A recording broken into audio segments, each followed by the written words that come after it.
Yes, guys, welcome to Rio Presents. This is the first pod of the season and we're doing it live and direct from Portugal. Joel Beya is normally the guy sitting to my left or my right, but he's actually decided to book a holiday on the day that we shoot the first pod. Don't make sense.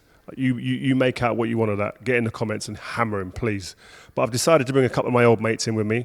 Joleon Lescott, Jody Morris. These guys have played at the highest level. They've coached at the highest level. They've coached most of the players that you see and talk about on the back pages, on any news feeds. These guys have coached or played with as well. So I'm really interested to get a bit of insight as to how they're coached, what they're doing, and all the news stories that are going around right now. All right, lads, we've got to get started, yeah? I've obviously been off grid. I've had a few holidays, a few too many pints, etc. But Jodian, off camera we were speaking about England squad. Lee Carsley's now the interim manager. You're going to be on the coaching staff. Enlighten the viewers. Yeah. Look at the smile.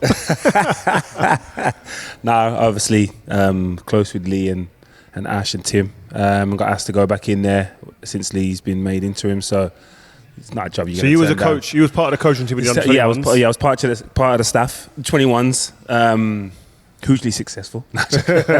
Lee deservedly got his opportunity to be interim, and then he asked me to be part of that staff again. And yeah, went in there on Thursday and just confirmed it all, really. So what are the aspirations then? Like, firstly, what's your role? Yeah, properly? so I think Lee wants us the same like technical team because he trusts us, and obviously we have a great relationship. So my role will be similar to what I did for 21s, like working with players individually, seeing nuances in the opposition, setting up the team out of possession. Really, that's how I kind of watch the game. What's it like when you get that call? Like what's the feelings like? Obviously, you both have had calls. Big like Chelsea, going back to your former club as a coach, now going with England, who you played for as well. With that, look at the smile. Yeah, that's surreal. It is honestly surreal. When I told friends and that they're going to games. Friends that didn't go when I played, but now they want to go when I'm part of the coaching staff. Wow. They want to come to games. So yeah, it just it's a bit surreal, to be honest. I think that's important though as well, is the fact that they've worked at the under 21s. The cohesiveness of the staff is important. So, like you liken to it, we was at Derby, and then obviously transitioning, going to a bigger, maybe more of a more challenging role, which I think we'd all agree, going from the under 21s to the main first team is a jump and a spotlight. But rightly so, Lee Carsley wants to keep the same staff that has been successful and worked so well previously. You want to keep it together. Well, listen, good luck, man. And Thank you. You fill us in along the journey. You know what I mean? When you keep coming in and dropping in, man. But Jody, we can't go anywhere else but Chelsea. Like, what is going on at your former club, man? When you've got so many players at a football club, at obviously a well-renowned European giant that Chelsea is. No, it's obviously a talking point, and when there's a lot of movements, whether it be players going out the door or coming through the door, change of manager. Been a few changes of managers over the last couple of years. So, speaking to a lot of Chelsea fans, the question that comes up a lot is, I suppose they don't really know from the outside what the plan is. But even from the inside, Joe, because I was speaking to a couple of friends that Chelsea fans, and saying even if you signed all them players on a free, forget the amount of money. It's too many players. Regardless of the amounts you're spending on players, it's like, I don't need 40 players. Plus. Do numbers make it more difficult as coaches? If you've got so many players, does it make what makes it difficult when there's big numbers? Because you can only coach 11. You're only going to coach a team, and then obviously the second team, so-called second team, will be understanding to that. But then there's a third team and a fourth team that may not even get on the pitch. It's about the morale and how the training session goes. You obviously want to coach a squad of players that you want them all to feel included. Now, listen, we all know that we've been at clubs, played for or coached players that there's maybe a core group of players that you know are the top ones, but it's hard to keep 20 players happy, let alone 46. I mean, now listen, it's obvious that Chelsea are not looking to keep hold of that amount of players, but when they're still there and there's, what have we got, a week and a bit to go? But they're devaluing their own assets, like signing Neto when you know you've got Nani there and you may not want Nani, but then you're thinking, well, you sign someone and then you... Rodri, you got there as well, wingers. Yeah, you're coming out saying Nani's valued higher than the player that you've just signed in the position that you've just bought. It doesn't make enough sense to me, like logic behind the ideas that they're doing. Maybe sell a player before you sign a player. That's what normally would happen. That's what I don't understand. Normally you'd sell someone to get players in. or you'd buy one and you know one or two are going out. Like, it just doesn't seem like they're just holding players, man. It's wild. You know a lot of these younger players as well, like the likes of Trevor Chalobah, Conor Gallagher, Mason Mount. Are these boys just not good enough, or is this just a business plan that just doesn't fit them? No, they've proved that they were good enough. If we want to talk about those players in order, I suppose, of whether they was made their debut or whenever they left the club, Mason Mount was the 2-time Player of the Year. He's proved that he was more than good enough for Chelsea. Conor Gallagher, I think we'd all agree, was probably Chelsea's second best player last year. Forced his way into the England squad. Captain. Exactly, captained the team for the majority of the season. And their value's higher because of their academy products. They can sell them and it's complete profit. Yeah. So that would be a big reason for them. But I understand that, right? And obviously that sits well on the... Not that it's right, by the way, yeah. But the problem is that I have it, is it more about the way they're treating them? There's maybe an issue regarding that because who is the ones that are maybe telling the players that they're surplus to requirements? I mean, I know that Trevor trained quite a lot in pre-season with the new manager, and then it was a bit of a shock when he got the shout that he wasn't going to America with the I'm hearing with they're the getting team. told by email and stuff like that. This is wild. I'm telling you, it's mad. I'm hearing that too, but... I mean, it's hard. Like I I said, should get an email, bruv. Like, listen, bro. Listen, like today's because not your even day. that, like you're gonna ask a player to leave, and there's obviously years on the contracts and stuff. So you want to leave in good faith, because then players are okay when the circumstances are made, leave a bit on the table in order to go somewhere else. But if you treat me like a piece of shit, then I'm not gonna do you any favors. And it also it filters through the group. I mean, there's been instances throughout, I'm sure, all three of our careers where we've maybe noticed or seen a certain player be treated. Have you seen anything come to mind, like that type of thing? My issues, I think, are always when I think you can judge a club or a coach or somebody in charge, a sporting director, is how you treat people maybe when you don't want them. Yeah. I think that's really important, that whether you're being released. I mean, even in the academy when I was coaching, we was taught the way you release a player, or the way that you are looking after a player once he's maybe no longer needed at Chelsea can be a lot of the time how you then acquire players in the future, because that player will then go away and talk about his experience, about how the club treated us, or the parents will then speak to other parents and go, look, all right, Chelsea, he wasn't maybe good enough for Chelsea, or he got released and we was gutted, but the way that the club looked after us, it was a huge thing in the academy. Neil Bath particularly was... And he's gone. Neil Bath's gone. Whose role is it now to be able to have that conversation with players that are surplus for requirements?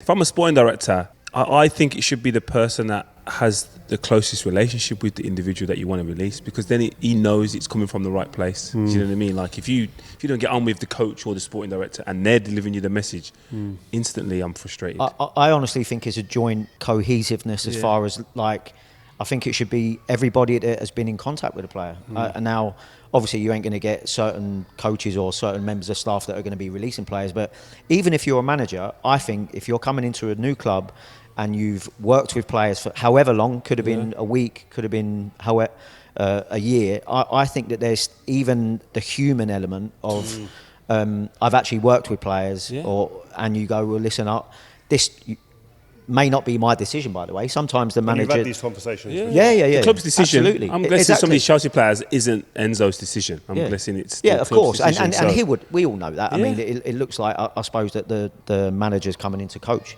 whatever players that the club deem are right for the future of the football club. Now, that being said, I still think there's maybe an element of where you go, well, listen, if I've coached you for any amount of time, I still think that there's a conversation to be had. And obviously, I think the majority of it will fall on sporting directors, owners, maybe, depending, like what Joleon said. I agree. If you might have a certain relationship, they might have spent a bit of time with the owners, and you go, okay, we can maybe soften the blow, or maybe get this done quicker, because nobody wants anything kind of lingering around. We're talking about lingering around and dragging. Raheem Sterling.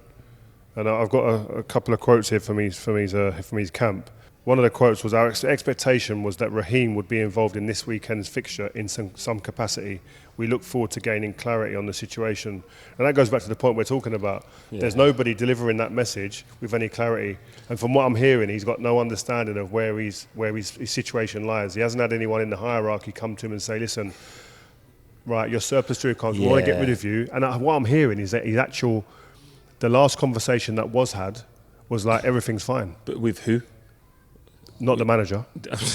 That's the thing. The So owners. Raheem, it's like, I don't agree with it with anyone, but someone of that stature in a Chelsea team, like, that is wild. I see all the young players, Yes. especially in that squad, talk about Raheem. It's Cole, like Uncle Raheem. especially, yeah. Cole Palmer, the likes of Yeah. Reece James. It's Uncle Raheem. Yeah. Like, and he's looked after a lot of these boys, give them a lot of advice. They come to him.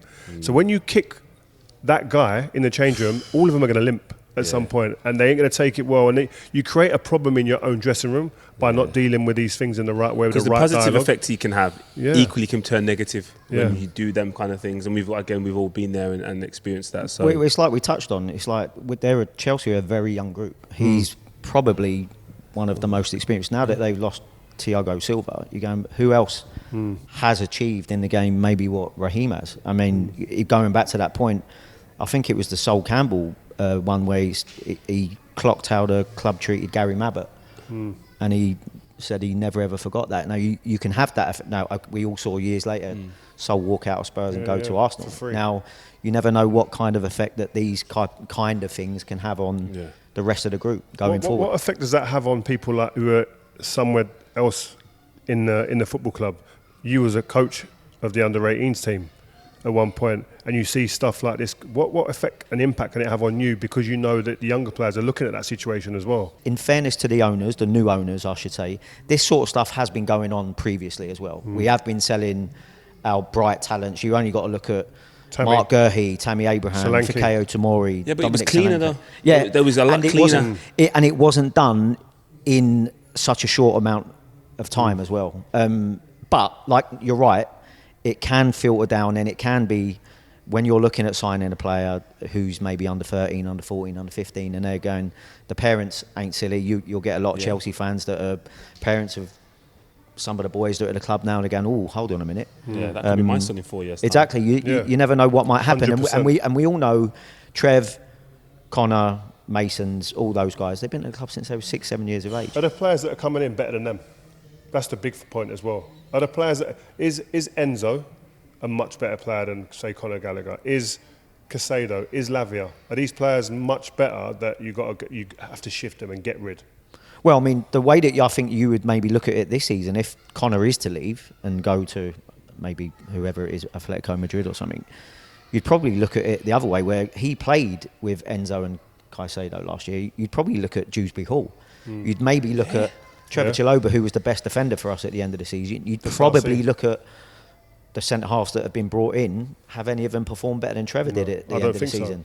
And then we go and sign Tosin, and Trevor maybe going out of the door. I don't know. Like, we just know that he's not in the group. Not biased towards Tosin because I know him, but he's a free. So I understand signing frees, but when you're saying signing players of substantial value, I'm like, I don't see. Doesn't make business sense. I don't see the big enough gap in quality. No. To go right, because the value of having a homegrown player in the squad who knows the fabric of the club come through, their value and connection, they're the ones that connect you to the fans still. 100%. They give you a grace. Huge When you're value. changing the manager all the time, they give you a grace period for. Yeah. They understand. But the business people, it seems, at the football club aren't seeing those little details and nuances. Got no patience. And us as fans as well, there's nobody that you look at and feel more proud or more pride in than someone that's come through the ranks and you've seen as a young kid grow and establish themselves. That's why Reece James is the captain. Yeah, exactly.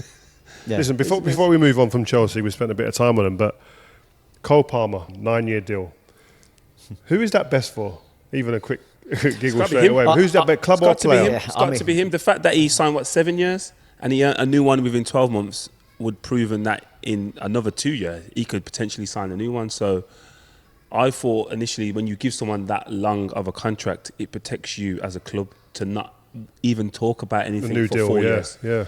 4 years and you got 3 years left. Like, still got a bit of time. I still got time, but if you're saying 12 months and then you've got 8 years left now, I think we'd all agree that if there's anyone who deserved a new contract at Chelsea, 100%. his performances last season were absolutely 100%. outstanding. Now, 9 years, I'm not sure where the benefits are for anyone, to be honest. Listen, I don't know the ins and outs. Security for a player. I mean, it's great, but I don't think he was struggling with the 7-year Rio. Yeah, exactly. It's not that much difference. No, I mean, but at the same time, you do have to think.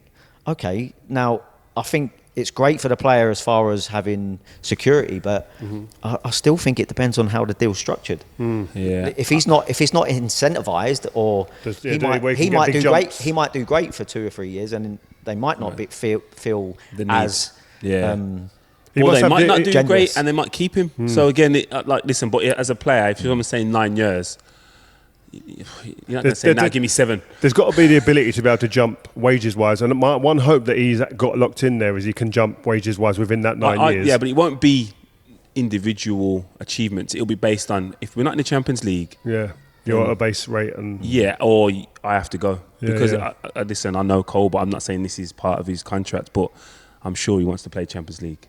His performances last season warrant him playing at the top level. Well, so you hear him talk about England. He was so disappointed not to be playing in that tournament. I love him, by the way. Yeah, I do. I think he had to be rewarded because I think he would have come in at a low rate.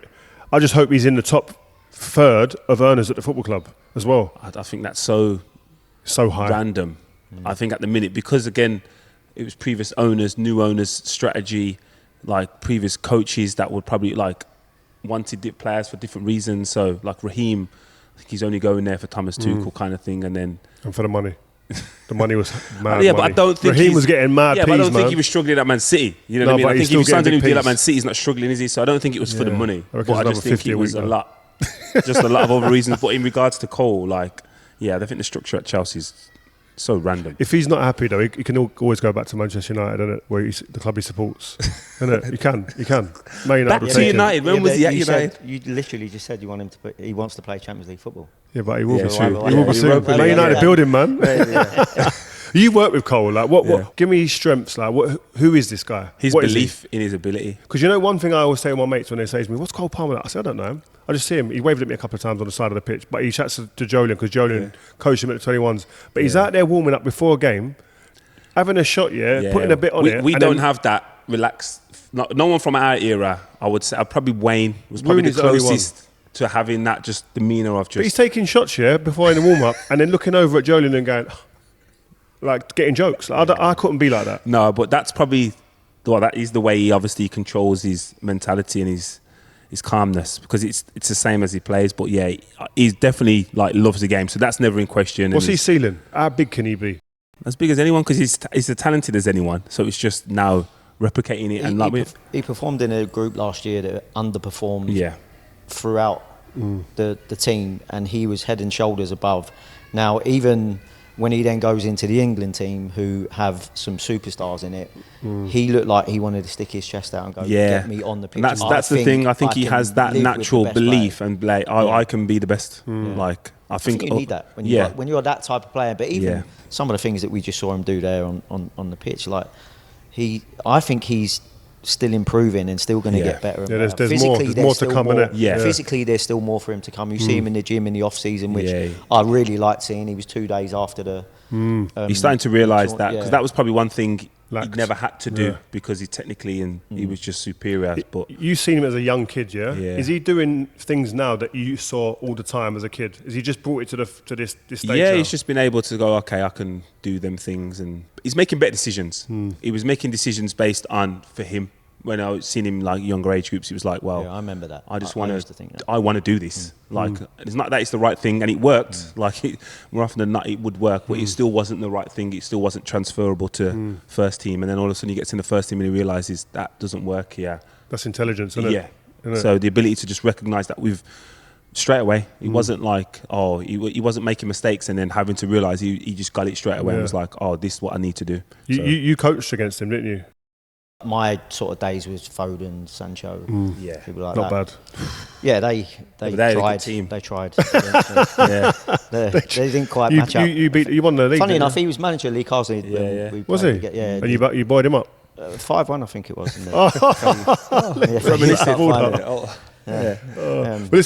Let's move on quickly. It's the England manager we're talking about. Who needs to remain confident.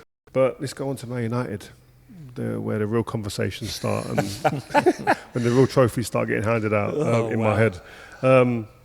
Obviously, you relied on a late goal to beat Fulham. Have you seen enough or anything there to suggest there's going to be a different season outcome for Man United?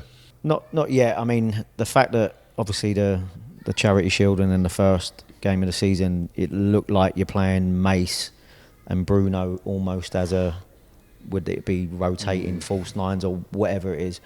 For me, it didn't look great. I don't think it's... For either of them. No, exactly. I mean, I don't think it's Mace's best position. I don't think Bruno wants to ever be a false nine, even though two players that are so talented can obviously cause problems. Can work it out, yeah. I just don't think it gives enough. Just drill down on Mason, because you've coached him and you've been around him a hell of a lot of times over his career as a young, budding, upcoming player to also where he is now. What are his best attributes and where do you see his best fit for Manchester United? Well, for Manchester United, it's going to be difficult because I think he's similar to Bruno. But as far as hanging your hat on someone for mentality, a lad who wants to improve, wants to get better every day. He wasn't in a good place last year from a physical aspect. He had so many niggling injuries that kept him out for a long time, never really got up and running. But weirdly enough, spoke to him a couple of days ago and he was saying that he's feeling sharp again and feels good. So I think that's going to be a huge lift for Man United. But when you get the emergence of Kobbie Mainoo, which obviously is going to be taking up another position in midfield, for me, Mace is a number 8, I think. I think if he plays false 9, or I think he's a great number 10 in a certain team that can play through the lines and get you on the ball quick enough. Yeah. He's great. And obviously, if you're a pressing team, Mace is outstanding at that as well. So can offer both sides of the game. But I just worry that if he's playing in false 9s, that he likes to be involved, and I think the game doesn't go through him enough if you're playing in the... But maybe he's playing there right now because Højlund's not fit as you're out and out number 9. But how would you get the best out of both him and Bruno in this team? Or is it impossible to get the best out of those two in this team? In that team, I think it's hard. I don't say impossible. But it's very difficult for the reasons Jody just said. And when he was going there, I was because there was speculation in Liverpool, and I was nervous he was going to go to Liverpool because I think that would have suited him a lot more. The pressing energy, heavy metal football, kind of just the energy he brings to a team. But United, like you said, he's similar to Bruno in terms of not the way he plays, but the position he plays. And now it's going to be unfair to him because he's playing out of position. But then when the striker comes back, he'll be the one that's sacrificed. He won't be like, oh, now you go and play in your best position and let's see. He'll be like, well, you've done us a job. Cheers.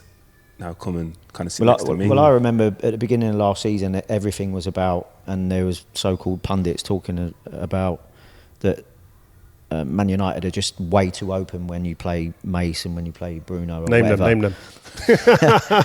But you'd have to say it's a fair comment at the beginning of the season. But what you then don't hear him do is say, well, by the way, they remained open for the rest of the season, which had nothing to do with Mace and whoever was playing in midfield. So.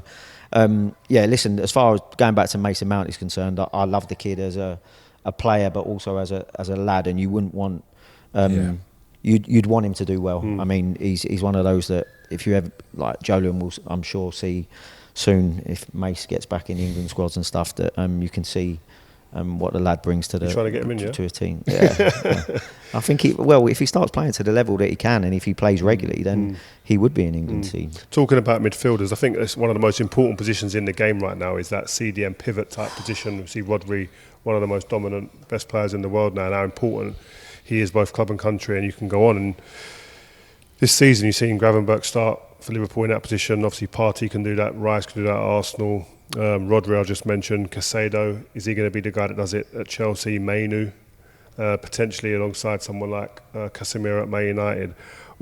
You've played that role, Jody. We played together at under-21s and before that, and that was one of your positions you kind of occupied. What do you need in your locker to kind of play that role to that type of level?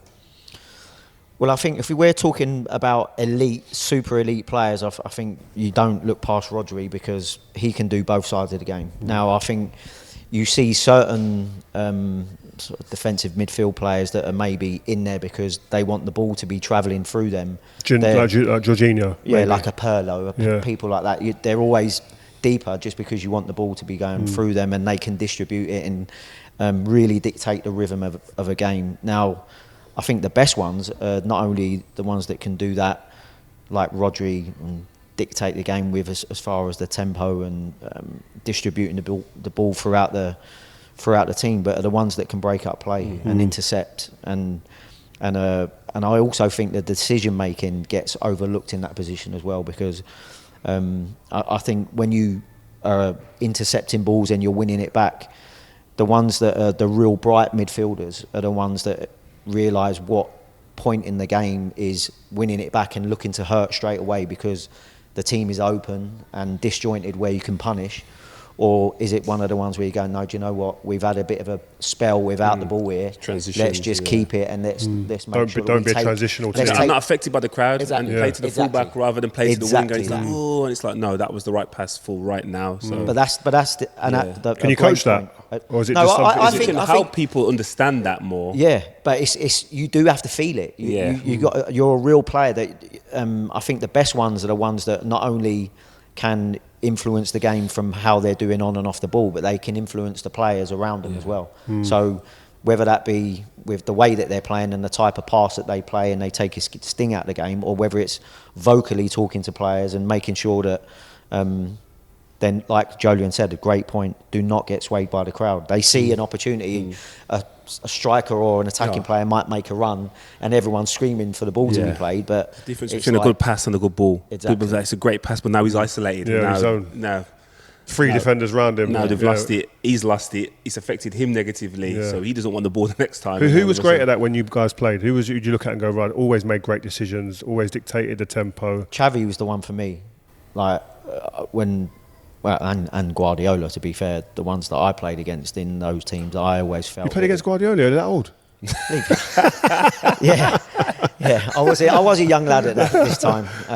But yeah, I played against the pair of them, one in the first leg, one in the second leg. But yeah, that was a real eye-opener for me. I think at that time, I think a lot of Spanish midfielders, when we talk about people dictating, like Becerra, even De La Peña. Oh yeah, beautiful. For you young listeners and viewers that don't know about De La Peña, go on YouTube and look at this guy. Yeah, but I think those were the ones that at that period coming through, I felt that they was setting the tone of how a defensive midfielder can play when they're maybe not big in stature, maybe not the hustle bustle go and break. How similar were Pep, you say, and Xavi? How similar? Did they have any similarities? Yeah, super similar. I don't think that they was physically great. I'd probably say that Xavi was physically slightly better, just from a sturdy point of view. But I think they were both. Yeah, when you're not getting contact with anyone, positioning is.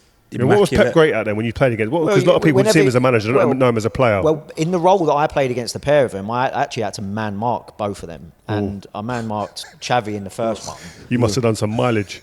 Yeah, funny enough, weirdly, I got interviewed by Barcelona TV years later when it was Xavi's he had a testimonial year, and they come to Millwall's training ground at the time and was interviewing, and they basically said that Xavi said that if he felt that if he went to the toilet, I was going to be standing there next to him. Holding him. Let's not go that far. But I felt like I had a half-decent game against Xavi, whereas at the Nou Camp against Pep, any time you try to get near him and be physical or whatever, it would be laid off one touch.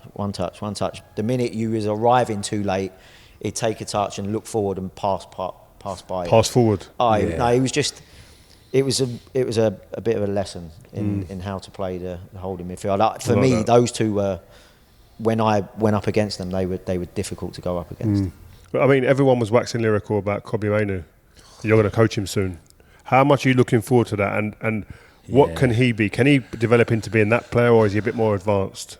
I think he's been more advanced because he's physically superior to them players, but the composure he shows, and like I'd seen it, and then we did the Wolves game. It was the maturity of his interview. That was the thing that was like, oh, so that's who you are as a person. It's not just because you're on the pitch you look that composed. It was like, oh, you speak that like you play. So that was a bit that was impressive to me. And I don't think he's necessarily been taught that. Yeah, that's him. I think he has that in him, and that's the attribute he's been given, and he's blessed, and he's recognised. And I met his family during the Euros, and that was one of the things that stood out for me. I exactly what you just said. It was like, after my conversation, 10 minutes talking to his mum, his dad, his sister, his brother, I walked away and went, Okay. makes sense. He's here to stay. Yeah. He's here to stay. He's Got grounded, good level-headed, head on his good people shoulders. around him, yeah. But what I like about him is that I think we keep seeing different facets to his game, because I remember tweeting or they played. You love a tweet. If you don't follow Jody follow him Don't and love a listen tweet. to his tweets. I like to say something every now and then because I see something special. And I saw Kobbie Mainoo against Everton, I think it was, at Goodison Park. And I thought the way he played that day was like he was 35 years of age and he was getting the ball off the centre half and he was dictating play a lot deeper. Now, I didn't know him as a player. So obviously I'm looking at him going, okay, we've got maybe a holding midfielder here. Is Casemiro going to maybe block his progression or whatever? And then the more and more you see him, you're going, well, he can play deep. He can play as an 8. He's travelling past players.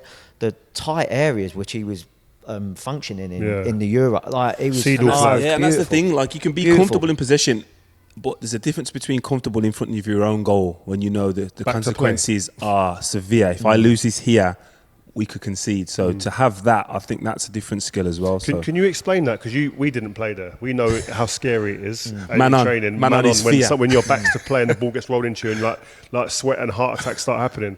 That was your game. I remember in training once with, listen to this, we trained under 21s, was it, I think. We'd done a training game. It was the first 11 against the players that weren't playing. Jody was in a team that weren't playing. All right, mate. And Steven Gerrard was one of his early training sessions. And to be fair, you give him a bit of a lesson in a training session with the ball coming into you and moving it and then playing forward. Like, so you understand that pressure from behind. And how is it something you're taught or you just know how to do that? Do you know what? I think there's a little element to kind of what I was talking about with Joleon, where I think the more and more you realise what your game is and what your attributes are. I was never a physical player. Well, I could, 5 and 10 yards. This guy. I could see you like 5 and 10 yards. Yeah, quick as anyone then. Yeah. But no, I knew that I couldn't run past players or shield the ball for ages. And you just look at John Barnes and that, he could like just keep the ball for ages. But I realised that I needed to move the ball for starters because I couldn't do that. But I noticed that I remember when I went and started playing for Millwall in the Championship, and the way that we was playing wasn't how I was used to playing at Chelsea. Like, I had a lot of options on the ball when I used to receive it. So going back to that point of when you're receiving the ball in dangerous areas, you actually need options. Like Xavi wouldn't be able to go and play for a team that is Stoke on a Tuesday night. Rigid and go and play long balls, and because you're not chasing using play his, and stuff like that. You're not using his attributes, but also other players ain't available to receive it. Now, you can only play like that if other players are willing to move, get on the ball, give you an option. Like, whereas you could maybe use Patrick Vieira for instance. If he never had an option on the ball, he could protect it, use his arms and legs and drive past people. Yaya Toure. Yeah, exactly. GOAT. So a totally different midfielder. If you haven't got the options on the ball, you can't demonstrate what you're capable of, for starters. It's like a midfielder that's very good at breaking the lines or picking defence splitting passes. If you ain't got runners, You can't play it. how can you ever show that you're that type of player? So the willingness to get on the ball is the first one. You've got to be brave but there are moments where you can't be brave to the detriment of your team. If you know that you haven't got options, but you want to show and get the ball, you're putting yourself in trouble and the team. So there's an element of realising what part of the game that you're in at that particular time, and that's not necessarily being brave, going, no, you want the ball at every opportunity, because that's silly at times. So it's recognising, are you brave because you want to get on the ball, or is it the right time for your team? I mentioned Joel Beya earlier, and this guy just decided to go on holiday when we're doing the first pod of the season. I can't believe it. But he did send us this little video. Yes, boys. Rio, Jody, Joleon. Hey, Jody, ain't heard from you since the 5-0 win. Listen, man, I'm looking forward to sitting down with you guys and chopping it up this season. I'm really looking forward to it. You know, are there going to be shades and cigars? We don't know. We don't know yet. But there's one thing that I do know, is that the season started and the excitement is real. Let's start off with Onslaught, for example, yeah? Liverpool, how do you reckon they did first game of the season against Ipswich? Let me know what you think, man. Hey, till then, I'm gonna enjoy the holiday, mate. Peace out, guys. Peace out. What did you like about what you saw in the first game from Liverpool under the new manager Slot?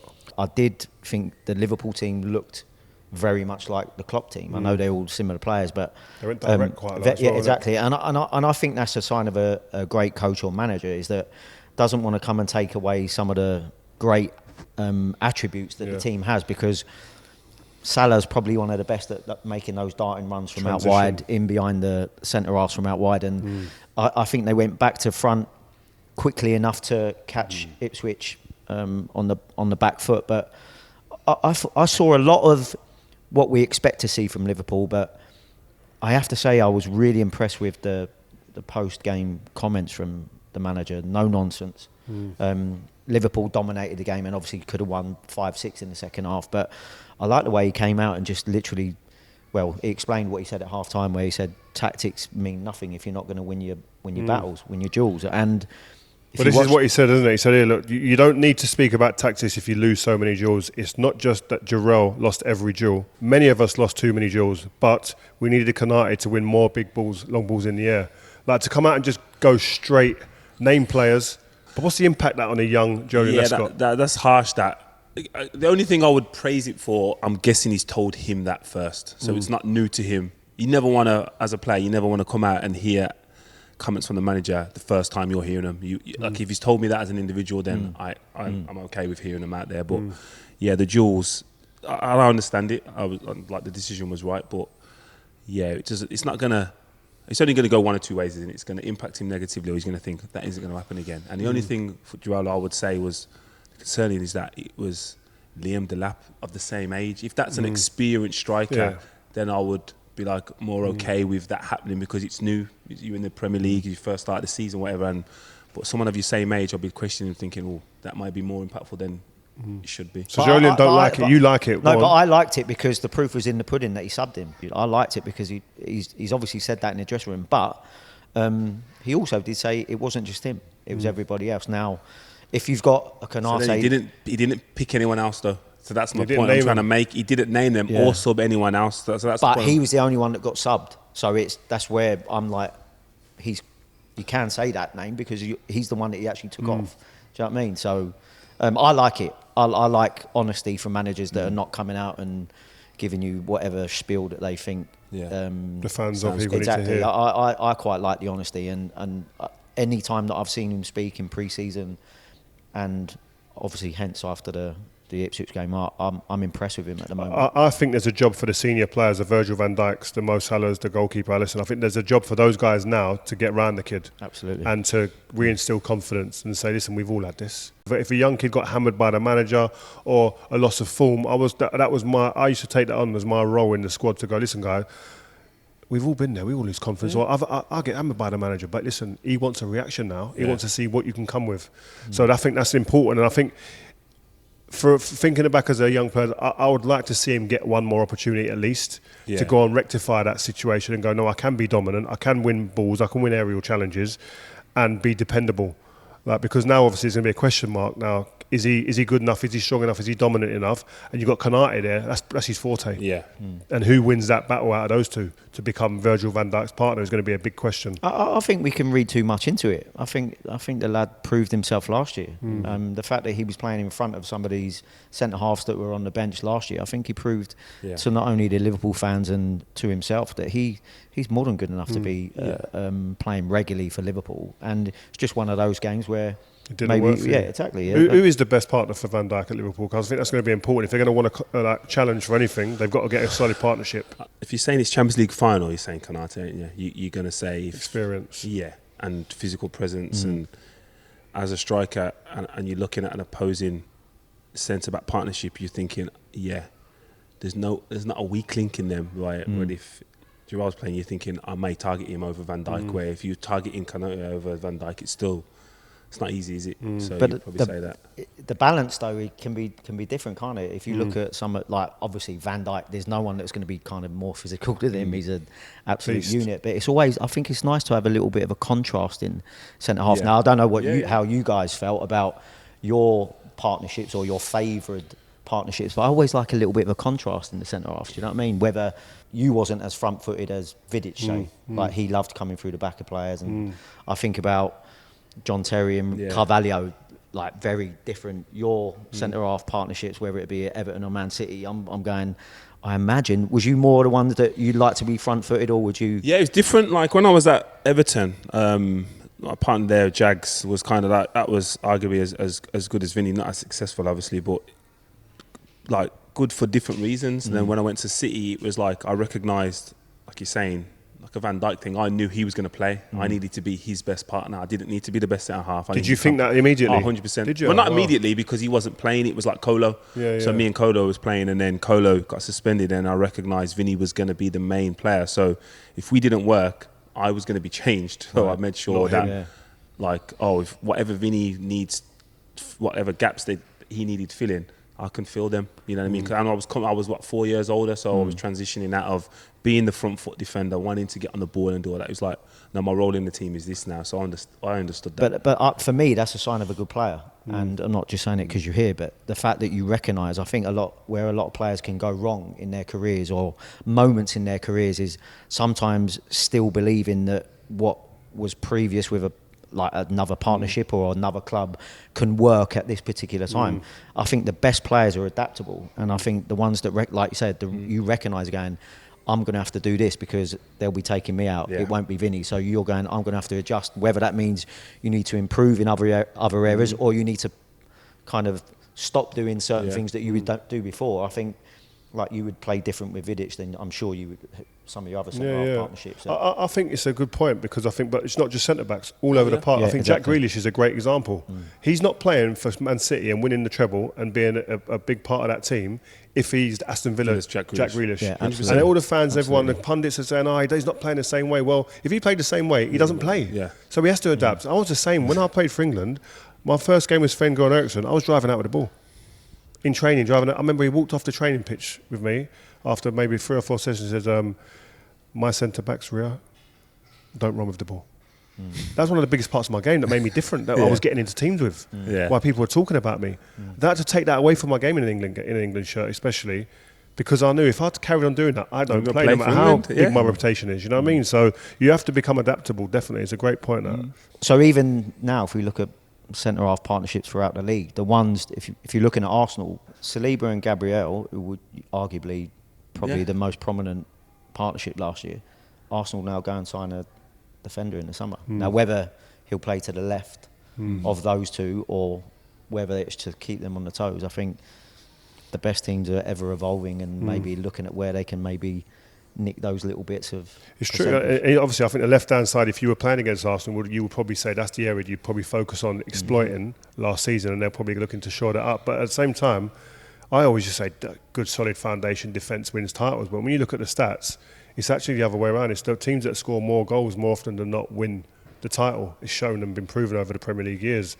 So that makes me think to myself, do Arsenal know that and recognise that and want to get more goals and a real dominant number 9 in their team? They've gone the other way and brought a defender in. Yeah, I'm stuck here when people say Arsenal need a number 9, because I don't think if they have a number 9 like Haaland, I don't think they perform the same way. Their team shape would have to be different. You know, when people used to say that about Brighton, if they get a striker that scores 15, 20 goals, but then they need the work ethic of Danny Welbeck. They need Jesus to work the way he does and trap back. Havertz to be fluid and stuff. So it's easy to say someone could get a number 9 and scores you 20 goals, but then you're potentially playing with 10 men, and it's only Man City that can play with 10 men. And you can also dominate games if you're not playing with an out-and-out 9. If you look at the years before Haaland, the 2 years, they never played with a number 9, but they were still creating enough chances to spank teams, and obviously. And you know what? I spoke to Declan Rice the other day, and he spoke about Havertz in such glowing terms. Is that like we don't need a number 9? Havertz is our guy.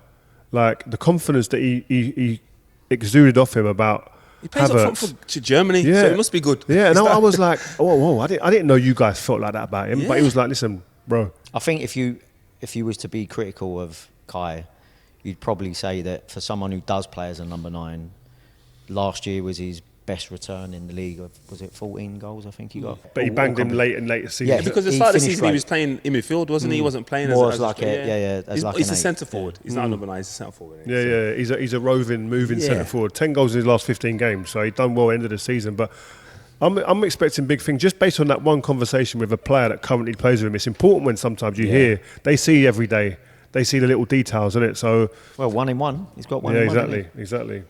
Well, listen, before we go, guys, we can't leave this without talking about the bus stop in the tunnel with Newcastle. Like, we've all been there. We've all had we was there when it could happen though, properly. No cameras. Whereas now, have you seen the clips? Like Dan Burns searching. It's not really his handbags a little bit, but he's searching someone out. He's not happy about the last something. one was with your boy, Ash Williams. You had a little. We was at Villa and Big Meeks, man. Ash was shook, man. No way. He was shook. He was shook. No way. Yeah. Actually, I need a response. I've heard him tell this story, and it wasn't the version I got. way. I seen. I was like, to be fair to him, he was active, and when he realised Meeks had gone, he was simmer down. So Moonwalk. Moonwalk. Yeah, the tunnel. Do you know the extended tunnel at Villa Park? He was moving side to side. No way. There was about 4 people. Hold me back. Yeah, no. Well, he wasn't. He was being held back. Meeks was like, there's about 4 people at him. So To be fair, he's packing a bit of power, isn't he? Yeah, Meeks is. He's a big. He's got bigger now since like muscle. Oh yeah, just Crazy. swollen, isn't he? What's he eating? Chicken. Or what ain't he eating? You know what I mean? They give him a Nando's card. They're going to be bankrupt soon. Bankrupt them. Should have given it to someone sensible. Have you had any like? My most memorable one was, weirdly enough, at the end of the season. We went to a trip to Martinique with Chelsea, and we played Auxerre in like some whatever friendly it was, and one of their players spat in my face on the pitch. Wow. So the game kind of goes on, and I'm fuming, but it's right before the end of the game. And the game was getting a bit nasty, but I was like, right, I'll leave it on the pitch at the minute. But I remember, as soon as the final whistle went and we started walking up, and I remember Andy Myers was on. Oh, he was your security on nights out and on games. Tyson.